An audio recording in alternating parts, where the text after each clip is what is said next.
Hello everybody and welcome to the Whiskey Dictionary, where I do the research to try to teach you a little something about what you're drinking.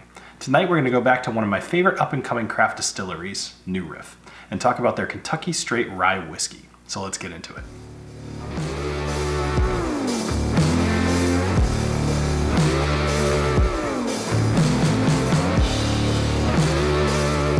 I've been a fan of New Riff Distillery ever since I tried their bourbon a little while back. I'll put the link to the video up in the thing.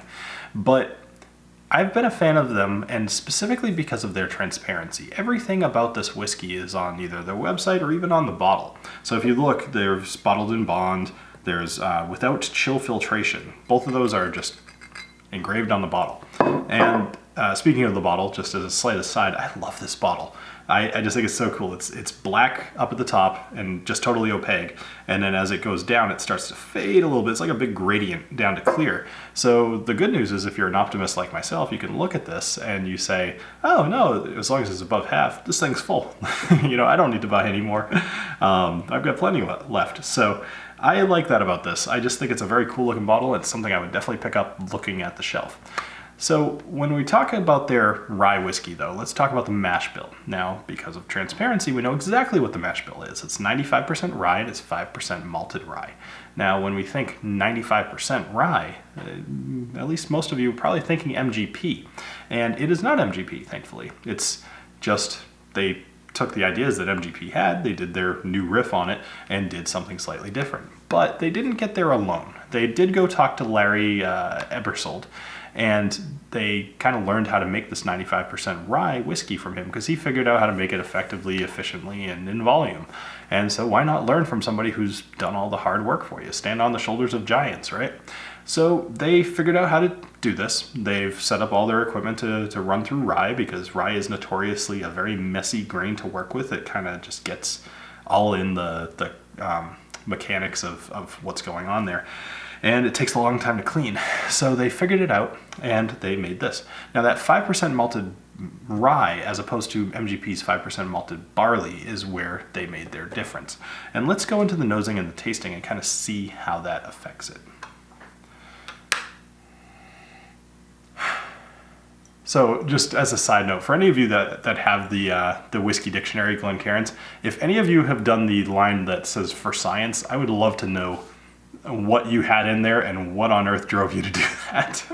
So anyway, all right, let's go ahead and give this a nose and a taste. And I will mention that the distiller themselves say that this is better with a splash of water or in a Manhattan. And so of course I had to try both of them. It's such a tough life I live. The Manhattan was fantastic. The splash of water, I agree. It does open it up a little bit. It gives a little bit more subtlety, but kind of a clearer view. It makes the flavors a little bit more subtle, but it makes them easier to pick apart.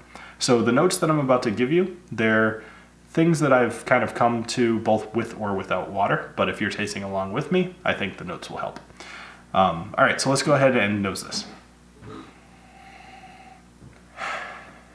All right. So it's definitely a rye. It's not something that you would smell and say, oh, that's a high rye bourbon or anything like that. This is definitely a rye. And you're getting a little bit of that spice there, but more importantly, I am actually getting, oddly enough, some mint there. It's not something that comes across very often. I've gotten it a few times, but mint is a rarity. So there's a bit of black pepper in there as well. Not like, usually when I compare black pepper, I compare it to a Shiraz, the red wine, because that's always got this like peppery note. But in this case, it's more just like ground black pepper. All right. There's also, it's interesting, this piece actually came out a lot better once I added some water. Orange and vanilla. So the orange specifically.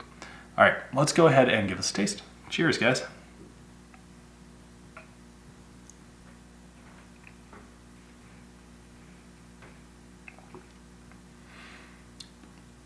Now this is 100 proof, and one thing that you'll notice, especially if you go back and watch some of my videos, the higher proof something is, the longer I usually take before talking when I drink. And a lot of that, I mean, go ahead and try it yourself. Have something that's 100 proof, take a sip, and immediately start talking. You'll probably cough. I don't want to do that on camera. So anyway, when we're talking about tasting here, we've got, it's a bit sweet. It's got cinnamon. Actually, let me even back up. Cinnamon is the forefront. This tastes as if you did the cinnamon challenge, right? You've got like a mouthful of cinnamon, but after that initial bit goes away, there's a sweet vanilla behind that, and then there is a little bit of caramel, and on the finish, I'd say you got the oak comes out, but it's more like a toasted oak. There's almost like a smoke to it. Very good. Let me try another sip.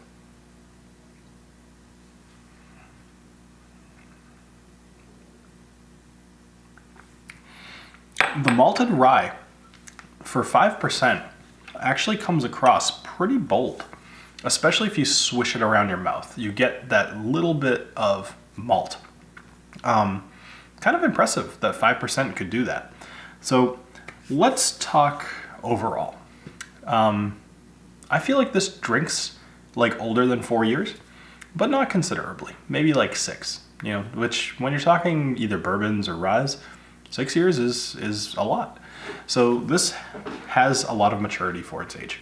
It's about $45. I will say this is not my favorite rye whiskey I've ever had, but it might be my third. I would say that my first is Pikesville rye. I reserve number 2 for several different choices, which I can get into another time. But this probably takes a solid third to me. This might dethrone some other ryes in my mind. So anyway, for $45 for a rye that's really good for a craft distillery, like, oh my God, any craft distillery putting anything out for under $50 should be encouraged. So if you guys see this bottle, I think you will really enjoy it if you like rye. If you like high rye bourbons, this might be a good way to progress because it is sweet. However, you should like rye if you're gonna buy this because it is in fact 100% rye. All right, thank you for joining me here on the Whiskey Dictionary, and I hope you have a great rest of your night. Cheers. Hey, don't forget, I've got the Whiskey Dictionary here. This is filled with charts and graphs that are meant to help you to explore and refine your tasting palate and get better at identifying the stuff that's in your whiskey. I also sell challenge coins and Glencairns to go along with it. So especially if you've got somebody in your life that you want to buy something for Christmas or, you know, just the holidays in general, or possibly you're somebody in your own life who deserves a little something special. So treat yourself and get yourself a Whiskey Dictionary.